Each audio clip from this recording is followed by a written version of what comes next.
They tried to take my boat, but they never expected I'd lock down the entire marina in return. The day started like any other, quiet breeze sliding across the marina, sunlight bouncing off the calm water like scattered diamonds, and the familiar, comforting tap of my boat rocking gently in its slip.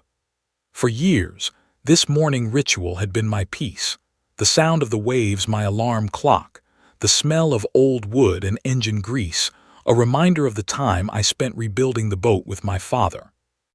But that peace shattered the moment my eyes landed on the thing taped to my dock post, a bright red HOA envelope, loud enough to be seen from across the water.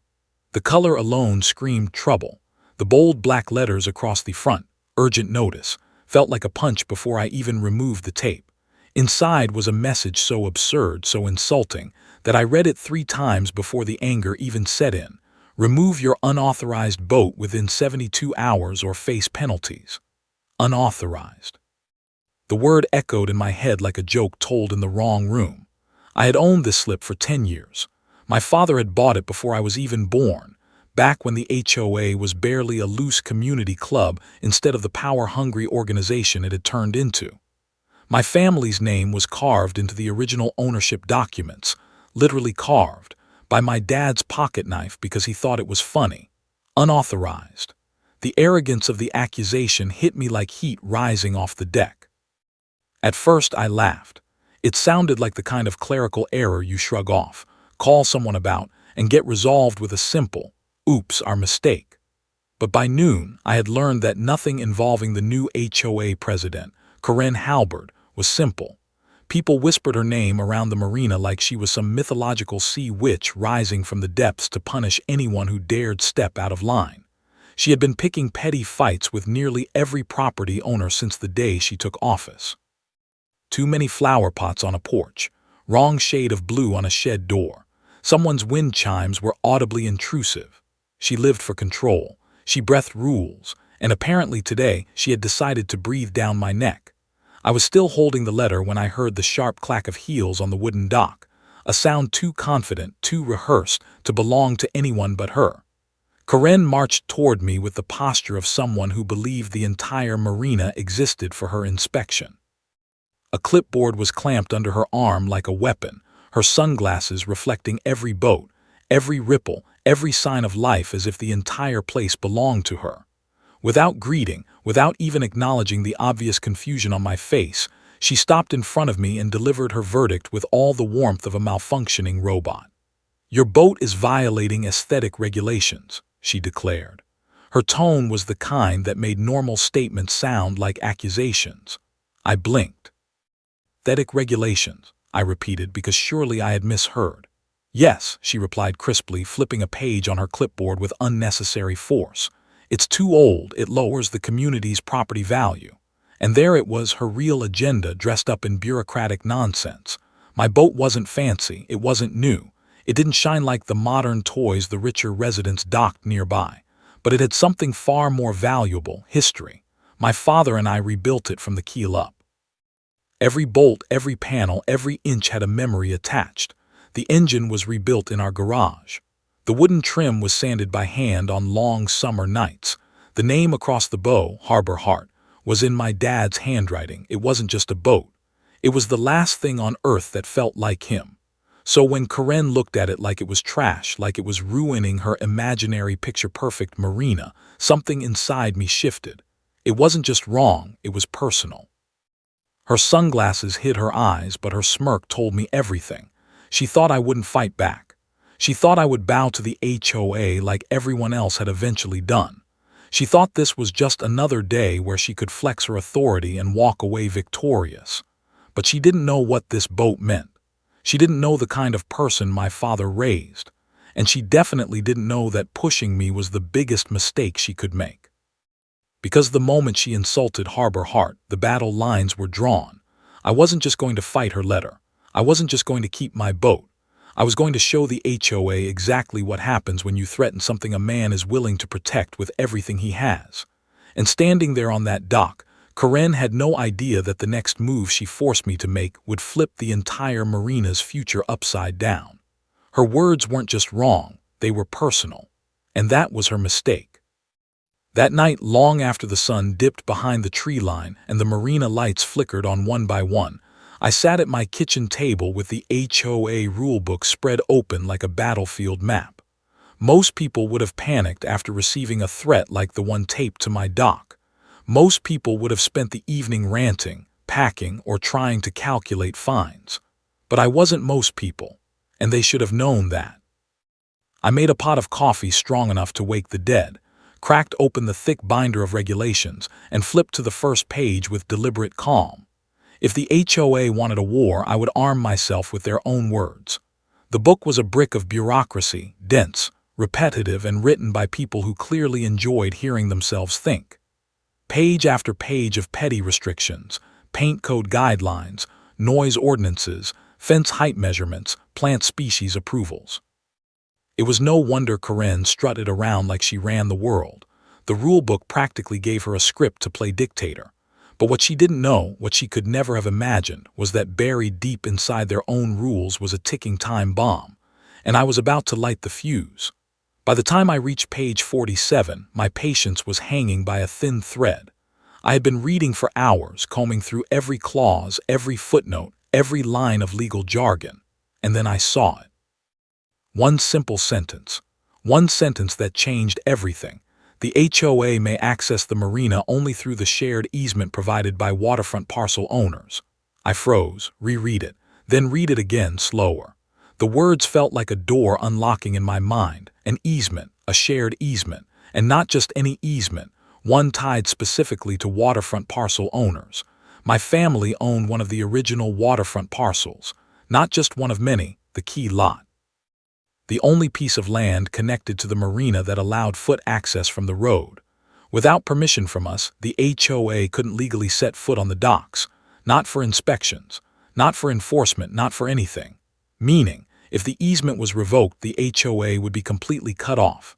They could wave clipboards all day long, shout rules from their meetings, file complaints, throw tantrums, but they would be physically barred from stepping onto marina property. They wanted to take my boat. Fine. I could take their marina. My pulse started to pick up. A slow, controlled excitement spread through me, but I wasn't done. Something in that one line sparked a memory, a vague one but powerful enough to push me deeper. My father, his voice. A conversation we had years ago about documents, boundaries, protections he put in place back when the marina was first developed.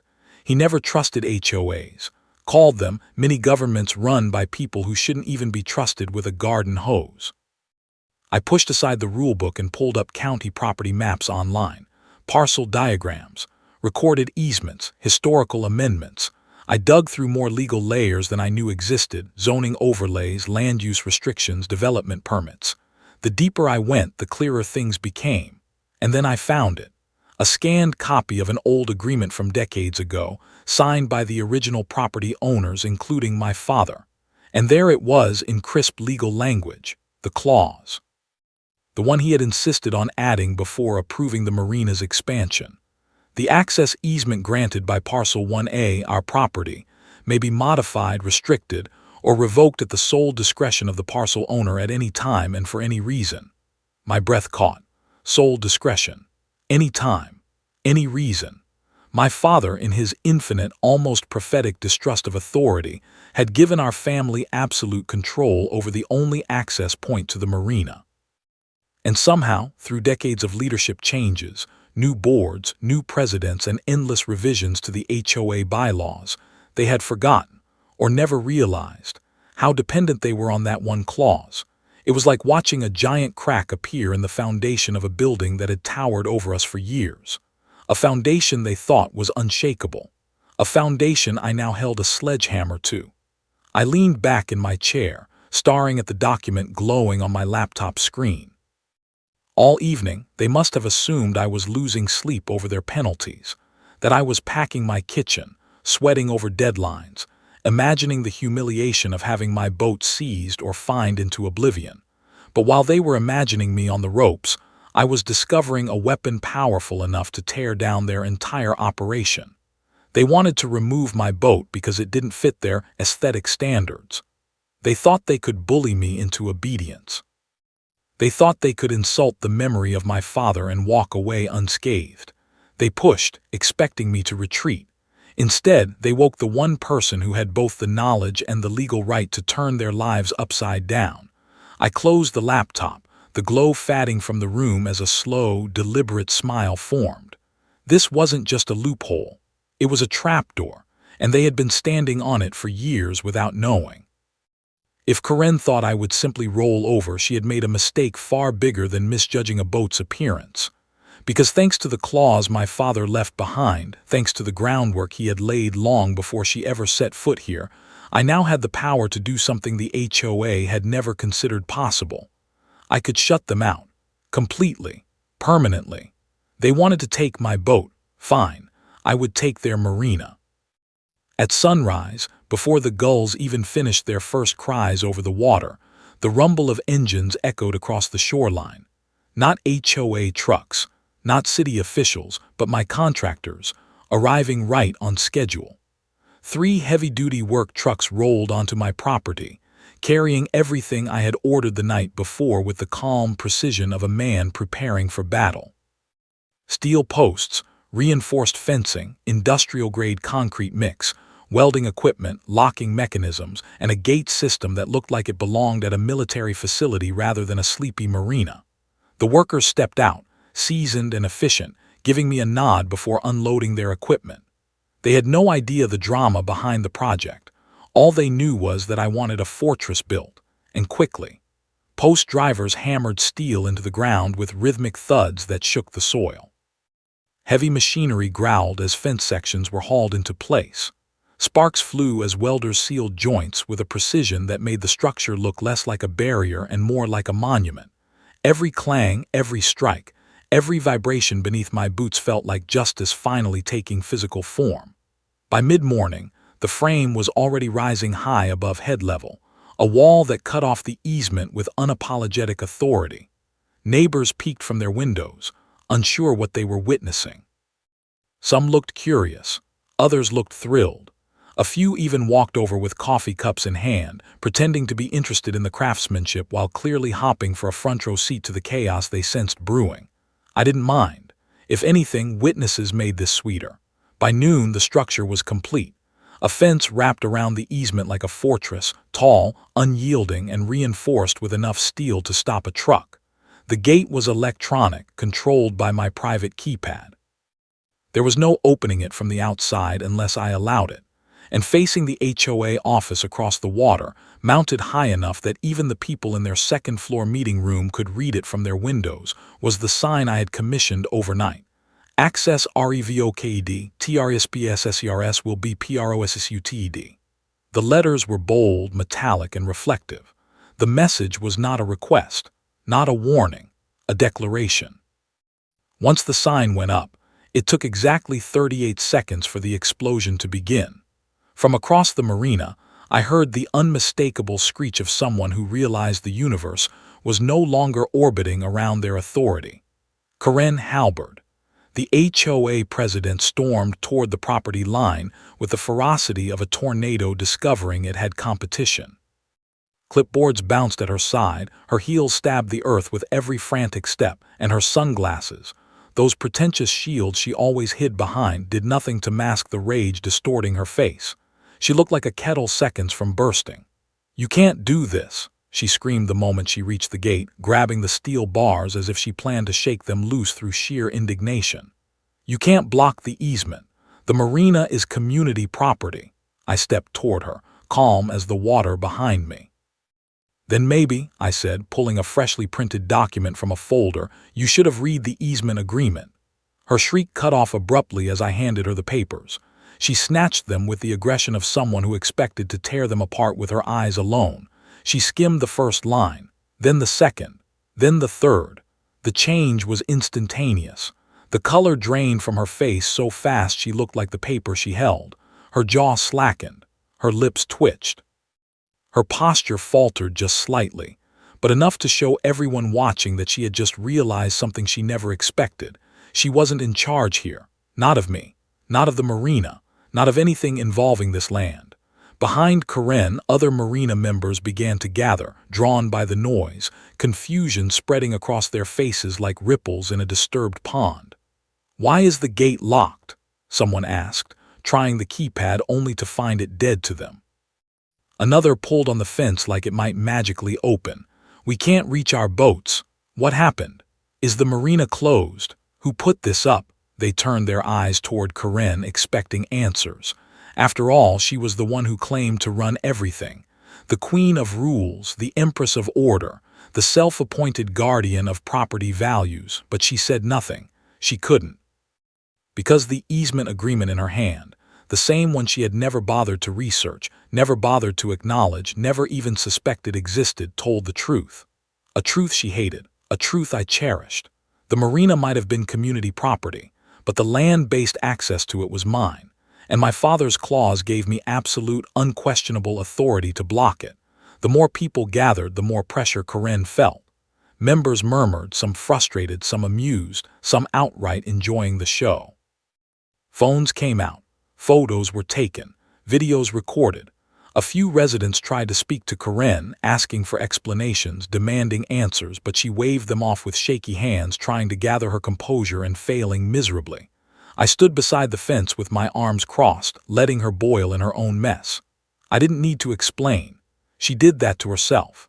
Karen's entire persona, her power, her intimidation, her confidence, had been built on the belief that she controlled this marina. But now everyone saw the truth. She had no control, not over me, not over the easement, not over the access she had taken for granted. She opened her mouth as if to speak, closed it again, then looked back at the document in her hands, desperately searching for an escape clause that didn't exist. The murmurs grew louder. Why didn't the HOA know about this? Is this real? Did we lose access because of her? This is on Karen, isn't it? Every whisper was a nail in the coffin of her authority. She tried to shout something, an order, a denial, a threat, but her voice cracked, betraying her. The moment she realized no one was listening anymore was almost too satisfying to watch. Almost. I finally stepped forward, not to explain, but to end the performance. "You wanted my boat gone," I said quietly enough that only the nearest people could hear, but loud enough that the message spread like wind. "But you forgot something important." She looked up at me, eyes burning with humiliation. "You don't own the marina," I continued. "You only manage the rules," I pointed to the sign, "but I own the land under your feet." Her face twisted with disbelief, anger, fear, emotions crashing together as the reality settled in. She had picked a fight with the wrong man, and I had just taken away the one thing she valued most, her control. The fence stood tall behind me, unmovable, final. And as the crowd buzzed, as Karen fumbled for words that wouldn't come, I felt something I hadn't felt since her letter hit my dock. Satisfaction, peace, victory. She tried to take my boat, I took her marina. Phone calls, emails, threats. The HOA tried everything, launching their meltdown with all the desperation of a sinking ship clawing at the surface. My phone lit up every hour, sometimes every minute, with increasingly frantic attempts to intimidate, manipulate, or pressure me into backing down. First came their favorite tactic, bureaucratic jargon. They claimed I violated community cooperation standards, a term so vague it could apply to anything from painting a porch the wrong shade of beige to breathing too loudly near an HOA meeting. They thought the language would scare me. Instead, I sent them a perfectly highlighted, clearly labeled copy of the easement clause, the same one Karen had skimmed with horror at the fence line. The reply email from the HOA was 3 sentences long and dripping with passive-aggressive professionalism. But beneath the politeness ran a current of panic. Then came their next tactic, demanding emergency access. "The HOA," Karen wrote, "requires immediate access for community security, safety assessments, and essential oversight." It was almost amusing how she tried to disguise her desperation under official language. I responded with equal formality. "There is no emergency. The situation is a direct result of HOA actions. The easement is legally restricted by the parcel owner, which is within my rights. Access is therefore denied." They hated that reply. I knew it. They knew it. And judging by the number of increasingly unhinged voicemails left on my phone throughout the day, Corinne especially knew it. She tried one last angle: guilt. "You're hurting the community," she hissed through a voicemail at nearly midnight. "You're punishing innocent people." But the reality was simple. I didn't cause this. I didn't escalate this. I didn't pick the fight. They did. And now they were facing the consequences. Finally, when all else failed, the HOA called a special meeting. Everyone knew something catastrophic had happened the moment the notice went out. HOA boards didn't schedule emergency meetings unless the world was ending or they ran out of forms to obsess over. The meeting room filled faster than I expected. Marina members packed the chairs, lined the walls, and stood near the doorways. Some crossed their arms. Some wore smug expressions. A few looked exhausted after a full day of hiking around the marina, only to discover they couldn't reach their boats thanks to the blockade. Corinne stood at the front of the room, gripping the podium like it was the only thing keeping her upright. Her hair was frizzed from stress, her sunglasses absent for once, leaving her eyes exposed, narrow, frantic, darting. This was not the confident tyrant who strutted across docks dictating aesthetic violations. This was a woman fighting to protect the last scraps of her authority. She cleared her throat, lifted her chin, and began the speech she had probably rewritten a dozen times. "He is obstructing community access," she declared, practically slamming the words into the air. She waited for applause or support or at least nods. None came. Instead, a wave of unimpressed faces stared back at her. A few people exchanged irritated glances. One man actually rolled his eyes so dramatically it could have been heard in the next room. Corinne tried again, louder this time, her voice cracking under the pressure. "This is a violation of community trust, and You're the one who picked a fight over a boat," a woman interjected from the third row. Heads turned toward her. Corinne's mouth fell open. The woman shrugged. "Don't look at us like that. Everyone knows why this happened." Another resident chimed in, arms crossed. "You knew his family owned that lot. Everybody knew. You just didn't think it mattered." More murmurs, more nodding.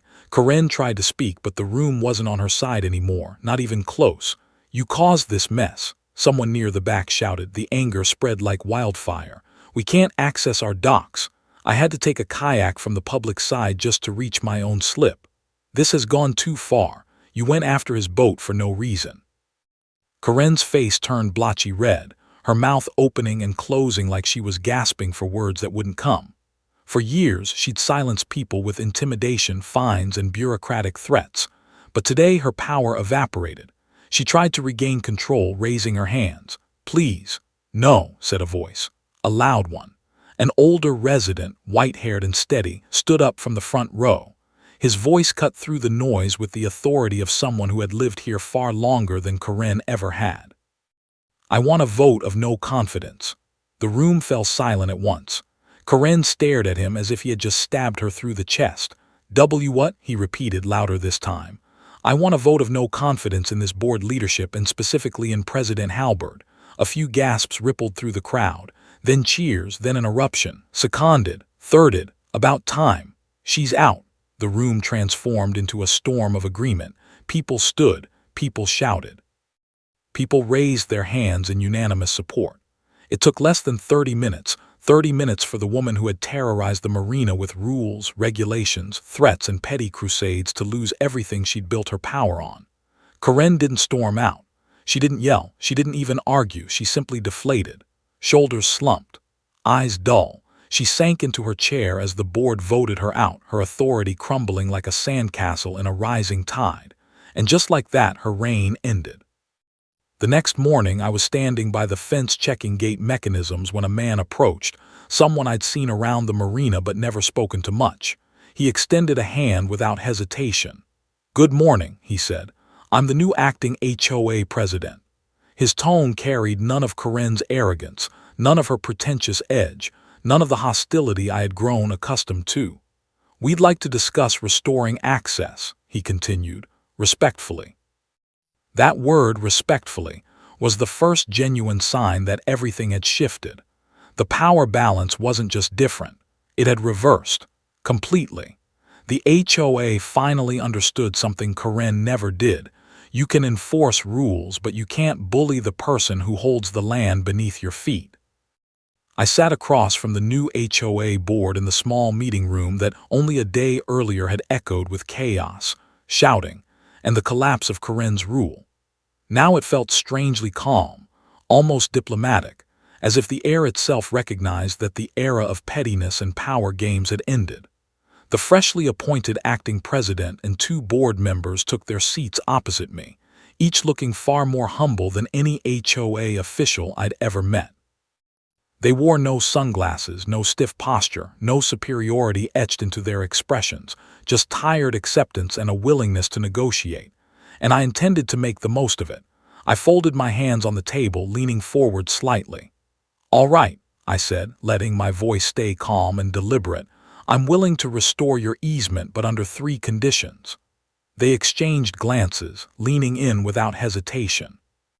It was almost satisfying to see how quickly they recognized their new position, no longer authority figures but people seeking permission. "We're listening," the acting president said. I held up one finger. "First, my boat stays. No build-up, no softening, just the truth. Permanently. No complaints, no regulations, no inspections, no stupid aesthetic violations. If the boat floats in my slip, it stays. End of discussion." The board members nodded so quickly you'd think they were afraid I might add more demands. The acting president even scribbled notes as if committing the rule to stone. I lifted a second finger. "Second, the HOA pays me an annual maintenance fee for the easement, since my land is providing access to your marina and you're using it more than anyone." More nods. More scribbling. This time, they didn't even question the amount. They were ready to agree before I named the price. Their desperation had turned them into the most cooperative board in HOA history. I leaned back, then raised a third finger with a slow, knowing smile. "Third," I said, savoring each word, "Corinne is banned from all marina decision-making, permanently. No input, no votes, no influence, not even a whisper of authority." The board members smiled, two broad, relieved smiles that told me everything I needed to know. They hadn't come to rescue Corinne. They had come to escape her.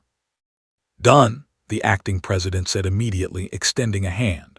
I shook it, feeling the weight of victory settle into place, not the gloating or petty kind, but the kind earned through patience, strategy, and a refusal to bow to injustice. When the meeting ended, I walked out onto the shoreline as the sun began to dip toward the water, casting a warm glow on the fence I had built. It still stood tall, unyielding, a steel reminder that power only works when people allow it. The HOA had once strutted across this marina like untouchable monarchs.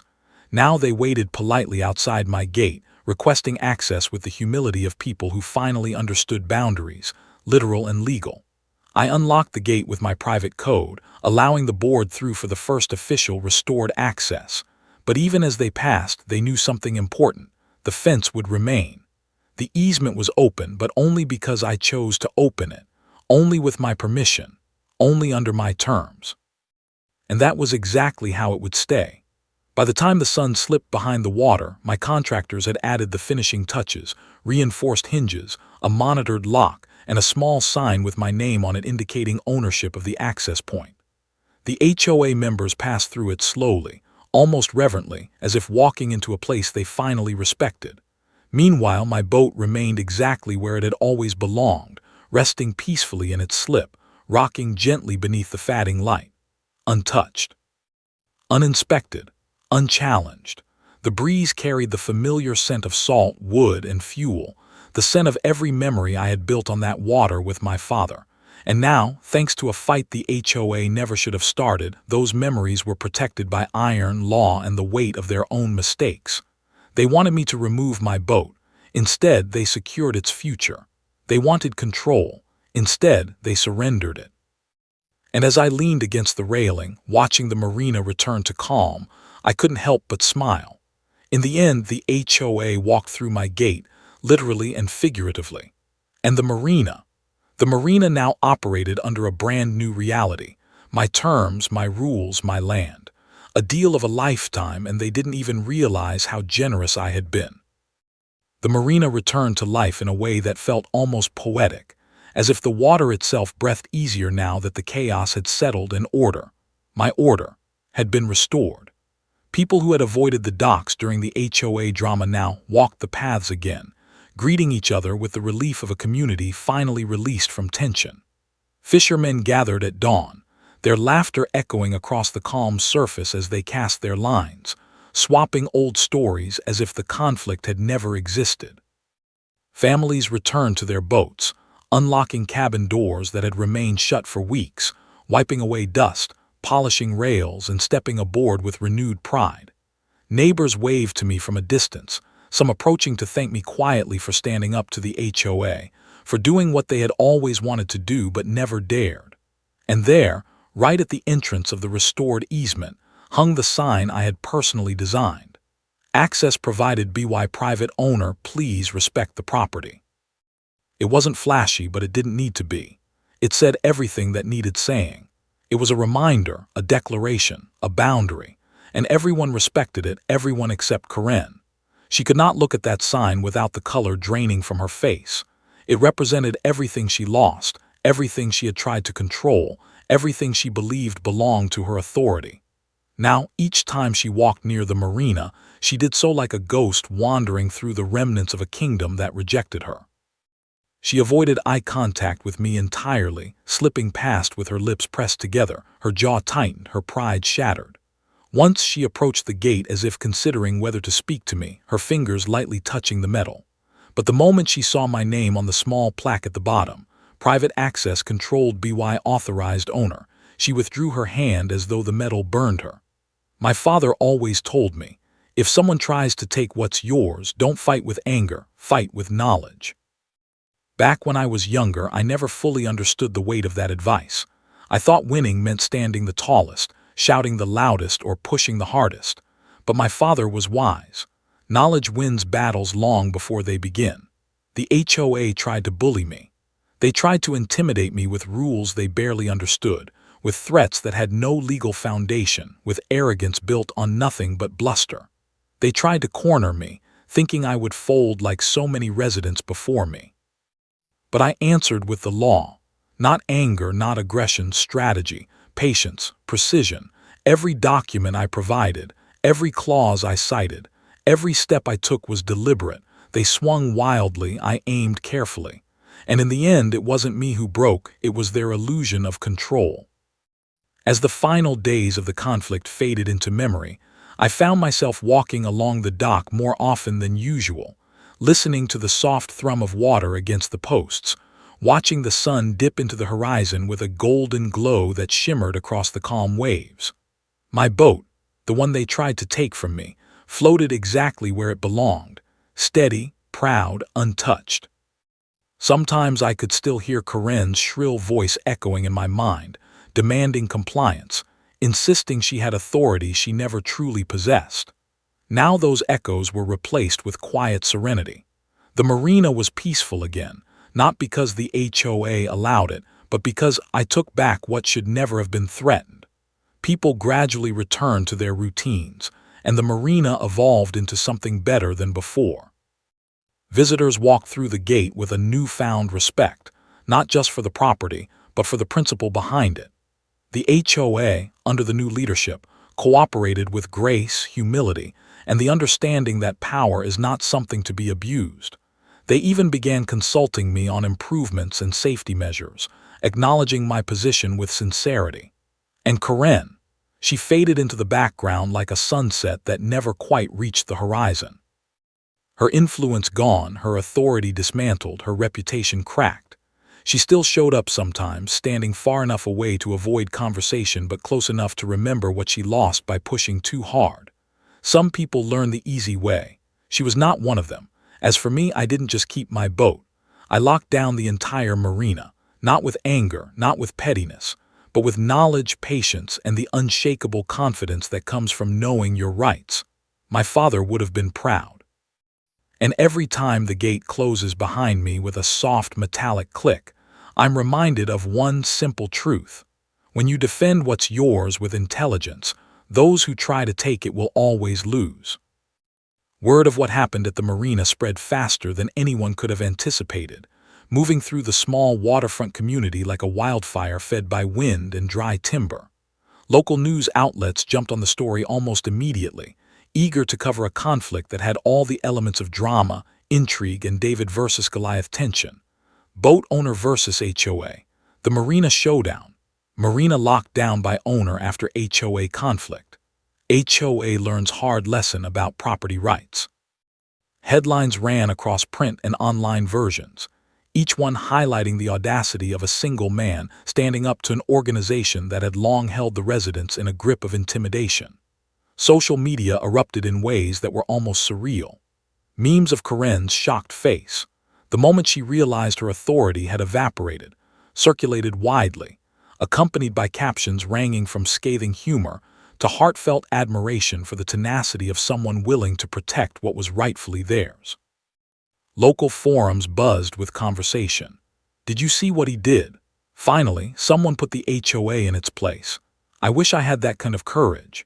Even residents from other neighborhoods began reaching out, sharing stories of petty disputes and seeking guidance, asking how to stand up to overbearing boards or reclaim control of their own property.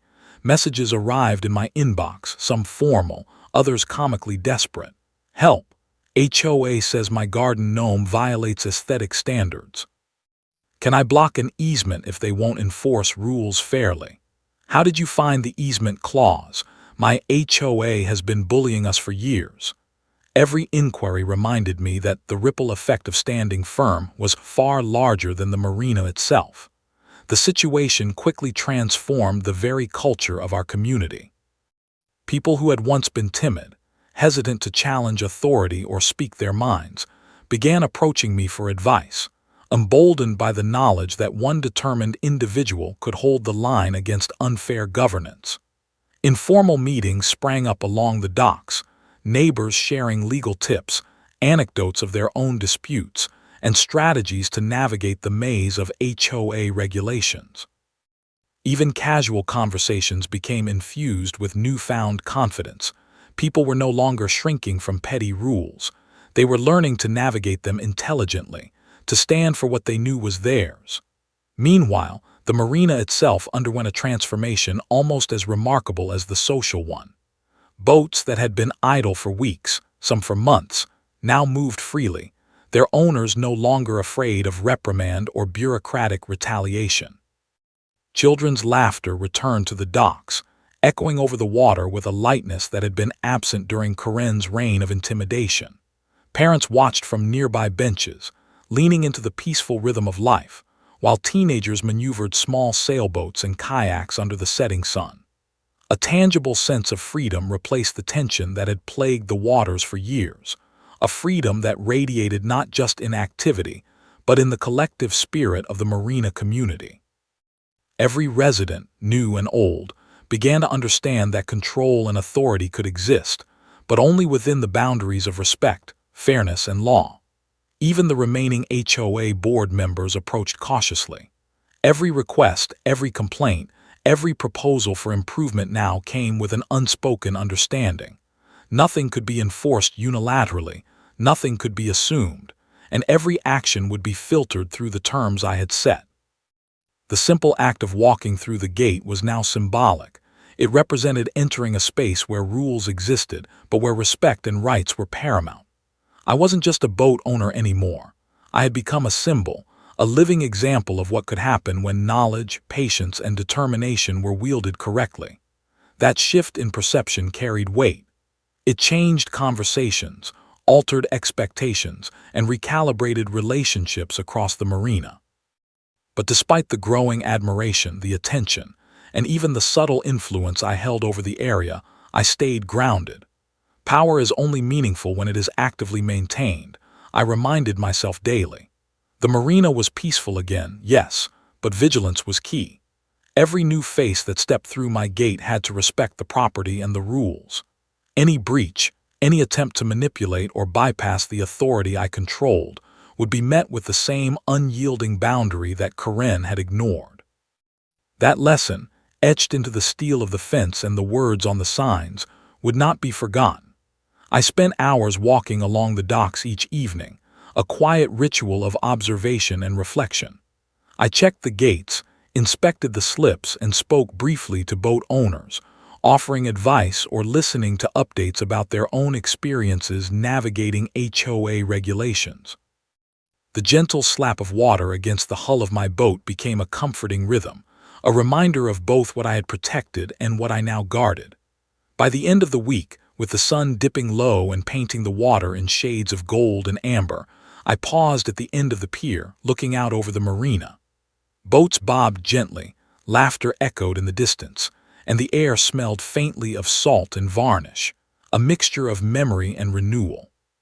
For the first time in a decade, it felt like my marina truly mine, not because I had claimed it through force or intimidation, but because I had acted with knowledge, foresight, and patience. The water reflected the sky like a mirror, undisturbed and calm, and in that reflection I saw a community transformed, not by chaos or conflict, but by the courage of one person who refused to let what was his be taken unjustly. And as I stood there, feeling the warmth of the sun on my back and listening to the gentle symphony of the marina, I realized the true impact of standing firm. It was not just my victory, it was a ripple spreading outward, teaching others that fairness, law, and knowledge are stronger than fear, intimidation, and arbitrary authority. The marina would never forget what happened here, and neither would I. Months passed, and the marina settled into a rhythm that was both familiar and profoundly altered, a quiet testament to the outcome of the struggle that had defined the past year. The HOA, predictably, did not vanish entirely. Even after Karen's removal and the overhaul of their authority, they attempted subtle maneuvers to regain influence, testing the boundaries of their diminished power.